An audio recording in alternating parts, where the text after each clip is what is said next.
Hello, everyone. Happy Wednesday. How is everyone doing? Good morning, Sterling. Thank you for putting in a lot of earnings. Again, there's things miss, they go up. Things beat, they go down.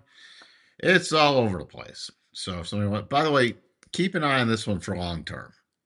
AT&T again. If you're looking for something to possibly at some point put in your portfolio long term. Um, We might not be quite there yet, but going to keep an eye on that one also. Good morning, Patrick. And that's not something you like. That's trade. You're going to trade around. That's something that you might want to at some point look to put in with a dividend that's relatively cheap. Could still get a little cheaper, but relatively cheap. That could. It's not going up. AT&T is not going out of business. So good morning, Zello. Really, bonds are no longer a safe hedge. We shall see. We shall see. Well, they're not because again, with rising inflation, it's going to be in a weaker dollar. Trump saying his dollar got smashed yesterday. Dollar got smashed yesterday. Now I'm back to bear mode in the dollar after a bounce. What else do we have? Good morning, Eric. Could you find time to explain the nuances of closing double and percent B positions regarding stops and targets throughout this year? Yeah, okay. Good morning, Royal Palms. Good morning, Yogi. Could you elaborate more what specifically you want? Good morning, Jake. Gold could hit $100,000 an ounce. It's going to keep going until it doesn't. Good morning, Jacob. Hello, Charles. All right. All right. Gold to the moon. Oh, we're going to see a vertical down at some point. Not yet. We shall see. We got the Fed meeting today. That's the big thing. The more important, it's going to be a pause, but the press conference, you got so much liquidity sloshing around, chasing everything higher now, especially with a weaker dollar. Now the dollar comes into play since it broke key support. We got the AI numbers crude again closing above the 62.5 yesterday. But again, the big thing today, you got the Fed, and then after the close, we got Microsoft, Meta, and Tesla.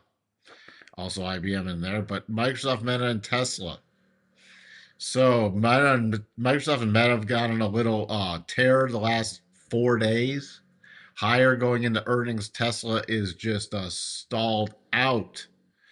And then tomorrow morning, by the way, we have MasterCard, Caterpillar.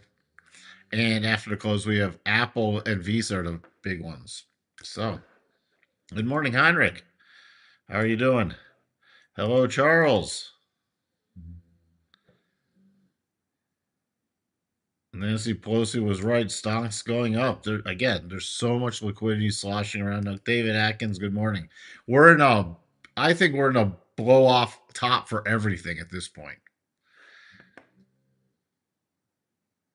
How does she know? It's just like who was the person in Congress on the health committee who magically uh sold UNH United Health right before they announced the sort of the freeze on what was it Medicare or Medicaid payments for this year. Sold a absolute ton of it right before it was down 20%. How do they know? I don't know. How does Pelosi know? Well, she's still tapped into everything. So S&P 500, we had ASML reporting. Remember, that's a European company, but they missed. What they miss on? EPS, and they've gone vertical too. But you see chips still rotating in. Uh, so that's what we have there. Other than that, it's pretty mixed morning. If we refresh this, we have technology, basic materials, energy leading up, healthcare, consumer defensive, and financial on the way down. Fed watch for today is the pause, fear and greed. What happened to my fear and greed index? There it is. In greed mode. S&P and everything at all-time highs, and we're in neutral market momentum. So we're not in extreme fear for putting call options. Again, come on. 4103 on Schiller. Schiller PE. All right, so we've pulled back a bit. Now sitting at one of the key level 4-hour rotation zone, about 717. We break down from there. Very key support. I'll be looking at 700, but I'm more focused on 6690 and 7000. 6690. So that's where we sit right there on any pullback on a rotation back up. First area of resistance is around 7,036. And if we break to new highs, the major cluster is 759 to 764. On a bigger sell-off, I'm now looking at 69.58 if some disasters come in. 69.58 is very key. On if we had a bigger sell-off, and that's closer to the bottom of the rotation zone. So we do have another potential double top in here. If we had a key collapse all the way below 68.1450. That's the only major bearish pattern out there. Rossi, come on, buddy. Does there need to be a spike below the 87.5 retracement after the second bottom is formed to become a triple bottom? There's a bunch of different rules to make a triple bottom. And I'll have to point them out when they happen. That's actually why I don't go into that much, because there's like 10 different rules that can make a triple bottom, but I can go over a couple of them. So NASDAQ broke out. 26,300 was my next key target, and then 26,400 we got to 26. What was the high? 26,349. So if we push back up, I'm looking at 26.4. You break out to new highs. 26.710 is the next harmonic up there. Support areas. My minor, I'm looking at the prior harmonic. When I've talked about that before, when it just blows through it, it could be support on the way back. 26.173, and then the major supports right around 25.981 to 26K. All right, right there. If you go into more disaster mode, we're looking at 25,750. The Dow still caught in consolidation. If we do start breaking down, I'm still looking at 49 to 49,050. If we start breaking down below there, I'm targeting the 50 EMA.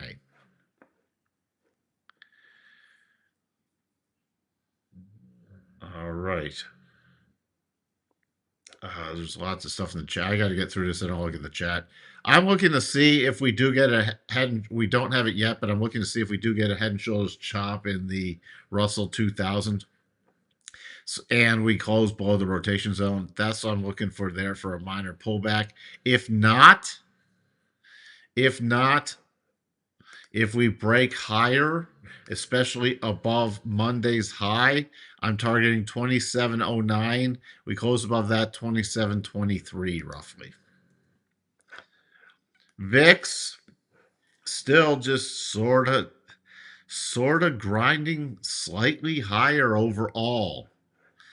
But no, nothing really to talk about there. The DAX, looking for, if we do break down below this 24,775 area, there's still a gap left down, and then the 50 EMA. The yields, little bounce yesterday off of key support, just paying attention to this key support level 4.02, especially with the Fed coming in today. If not, if we spike up, we'll be watching again about 4.82 area. Crude, we closed above the 62.5 and the 200. That's the first close back above the 200 since back in July. More importantly, it was above the 62.5 and immediately almost at 75%. Had the little harmonics on here to see where we could stall out, and here was a key target area with a gap fill still left behind back from end of September, which we finally filled. So, unless we close below the daily rotation zone, still on any pullbacks looking for bullish moves. Natty Gas.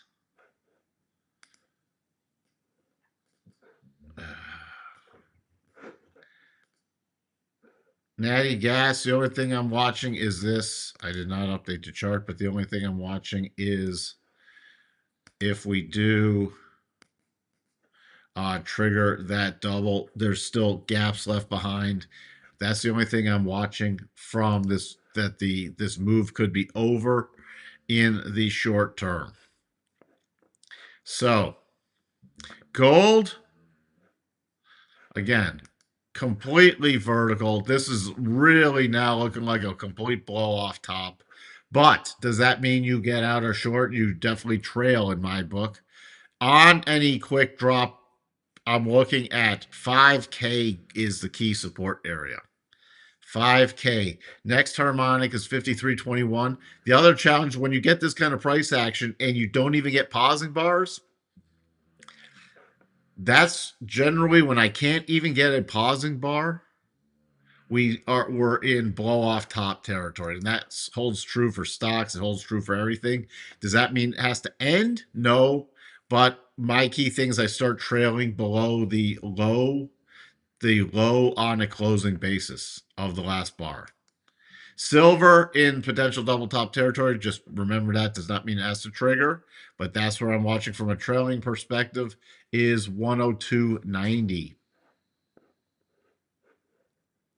Copper still stuck in the range with the rising rotation zone still a sideways correction, still holding above the prior major resistance area. So we still have an uptrend, but it's just stuck there. Dollar index. Watching for a bounce. Yesterday, I put on the harmonics, the reverse harmonics. We did spike down there yesterday and closing just above there. Again, I'm watching now for the bounce, especially how it reacts, because key resistance is now right around 96.20. I'm be watching to see if we get that high, how it reacts there.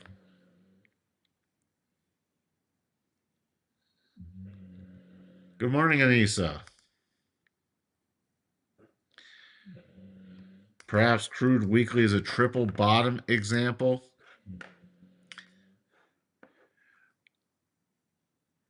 Well, see, that's too ugly to see. It's still, what's interesting is you still have a monthly double bottom in here. We'll go through an example at some point. Euro spiking up again. Put the harmonics on there, as spiking above 120.50 and then reversing. So going to be watching now 119.20 as a support level to see how it reacts there. The yen strengthened, and now, I mean, look at this move. That's Matt. Oh, they haven't intervened technically. Not that I saw. I thought this was on thoughts of them talking about intervening, and so we're gonna have to see how this reacts to the next bounce. Very oversold. You can see here even below the weekly rotation zone, but I want to see how this week closes. Getting to very oversold conditions. Again, there's not a lot of fantastic setups besides riding things higher. The spiders, next harmonic is 701.75. Gap up today is 696.75. Key support would be on the first key support is about 696 to the gap fill would be 695.49. The Qs past the 87.5, finally again rechecking off that rule. Filling the gap with a gap today. We didn't quite fill it yesterday. And then key area 635, which we're opening slightly above. I think there's still technically a gap fill to 635.77. So we'll pay attention to that. If it does break above 637, the next major harmonic is 644. IWM, I'm paying close attention to the futures, but you nearly have the setup here. You're going to gap up. If we do roll over, it's the same thing in the short term that I'm watching on the IWM and the Russell to see if we make this head and shoulders top. Other than that, same difference here if you're trading the IWM versus the futures. I am looking at roughly 267.13 and then 268.20 as the key next targets higher if we continue the bounce today. Bitcoin, now we're into another key resistance area, watching to see how this reacts. Still in a consolidation after a failed breakout to the upside.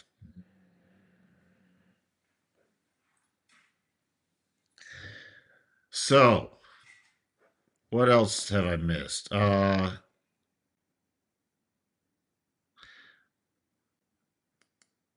If the Russell breaks, I'm looking for weakness in the Nasdaq. Okay, Charles. Good morning, holy holy. And my conspiracy theory is when crude goes up, the equities go down. Well, all these starting to. I mean, remember how we were going to get cheap oil with Venezuela, and oil's breaking out to the upside. Gold and silver are up. Copper's still holding above key resistance.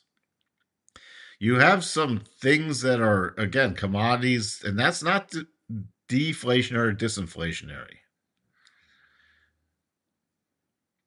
Good morning, Ted.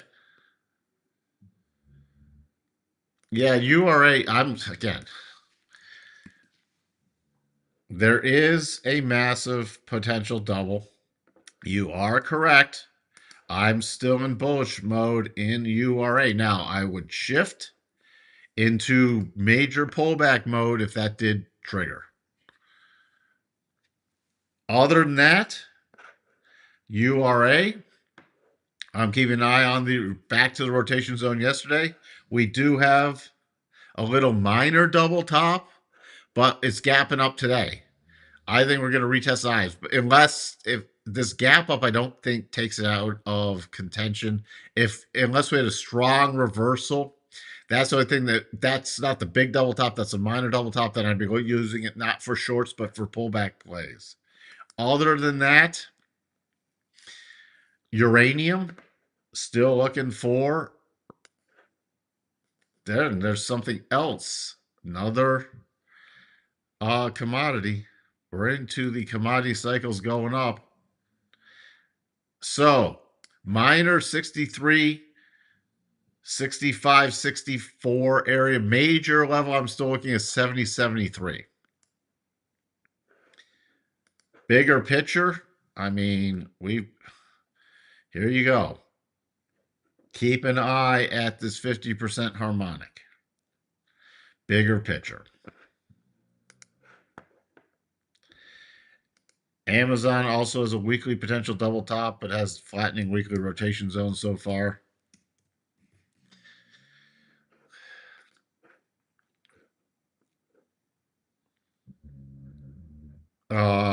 You have this. Does this one? I don't know why I'm having trouble clicking this morning. It is, yes. Are you talking about this little? Yeah, this one. Yep. Yep. So, gold is up 22% only this month. Uh-huh. So, good morning, Mark. How are you doing? So that's where we sit. We'll go over more double examples as they unfold. More double examples as they unfold to see. Maybe some of these in like silver and everything will turn into a triple, and we can use that as an example. Okay. So that's where we sit right now. That's about all I have. Going into we got Meta earnings today. Earnings say, does this qualify? I just want to see. I don't think it does. I mean, it pulls back far enough, but I think the targets are going to be beyond. Well, let's just see. I always got to measure stuff out. Yep. So no double there, but we've had the little run up into there now at very key resistance level. If Meta does something shocking to the upside, there's still a gap left behind. There's still a gap left behind, but the first area I'd be looking at is this key breakdown level about 705. To the downside, it's been on the little tear recently from oversold to overbought, and there's still a gap left behind to the downside.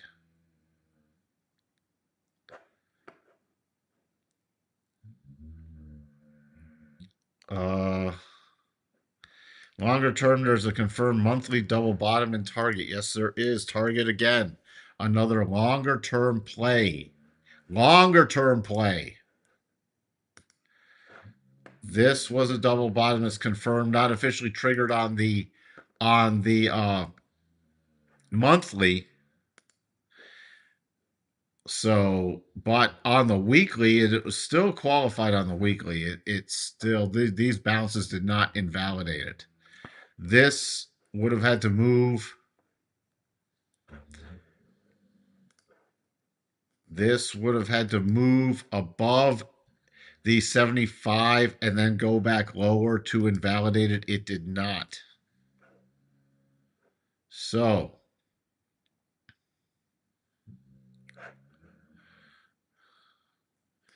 I in this kind of environment, there's no, they're just rotating back and forth between them. They're both way overextended. I don't know which is, they could top very simultaneously within a day of each other.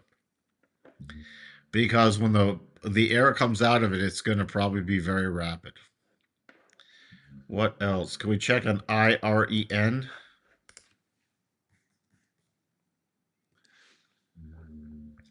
IREN regained the key 4960 support, holding there with the rising rotation zone. 60.55 is key on your closing basis to tip the probabilities even for more upside. So there you go. Nothing since we looked at it last time. Again, broke down and then had to regain support with the rising rotation zone. So I'd stay in bullish mode unless you lose 49.60 on a closing basis. What about USAR? USAR. Remember, we had the double bottom that triggered and went to all the targets. What happens? We've talked about this in the past. What's beyond the third target? What do you look for? If in this kind of case, you look for a further close above the 62.5, or that becomes my target area. You still had a gap fill up there and a reversal there. So it's still reversed in the key reversal zone. Does that mean it's going all the way back down? No, but I'd still be watching for maybe a percent B buy setup if we pull back a little further. That I get more aggressive to the upside if it closes back above 31.78. Other than that, I'd be looking for a pullback buying opportunity closer to the daily rotation zone. We played out the double, but we know the target to shift the probabilities is above the 62.5. So there you go, Patrick. That's what I'd be watching for. Other than that, I'd still be staying in bullish mode looking for pullback plays. There just isn't a great one yet. Even there's no even 4-hour percent B buy.